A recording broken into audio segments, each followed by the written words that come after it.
মেহেদিদের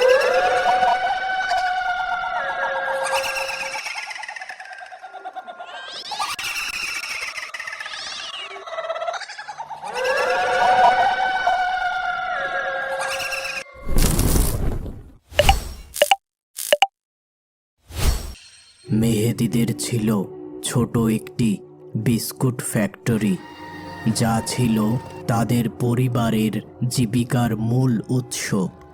অনেক মানুষ ওই বিস্কুট ফ্যাক্টরিতে কাজ করত।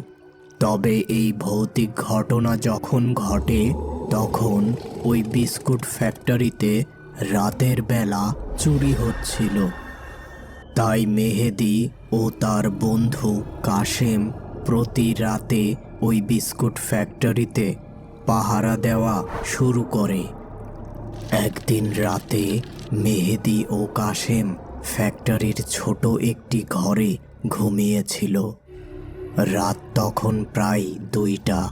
চারিপাশ একেবারে নিস্তব্ধ ছিল। রাতের আকাশে চাঁদ ছিল, তবে তা তখন মেঘের আড়ালে ঢাকা ছিল। বাহিরে একেবারে ঘুটঘুটে অন্ধকার। এমন সময় দরজায় কড়া নাড়ার শব্দে ঘুম ভেঙে যায় কাশেমের। মেহেদি তখনও ঘুমাচ্ছিল।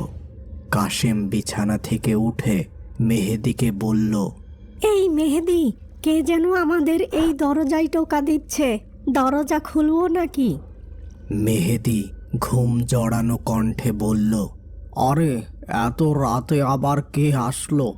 যা দরজা খুলে দে। এবার কাশেম দরজা খুলে দেখল সামনে কেউ নেই। বাহিরে ভীষণ অন্ধকার, দূরের জিনিস স্পষ্ট বোঝা যাচ্ছে না। সে ভাবল হয়তো বাতাসের জন্য দরজার কড়া নড়েছিল। তবে এই যুক্তিতে তার মন মানল না। সে এবার সাহস করে ওই ঘর থেকে বাহির হলো এবং কিছুটা পথ এগোতেই সামনের দেওয়ালে একটি ড্রামের পাশে একটি মানুষ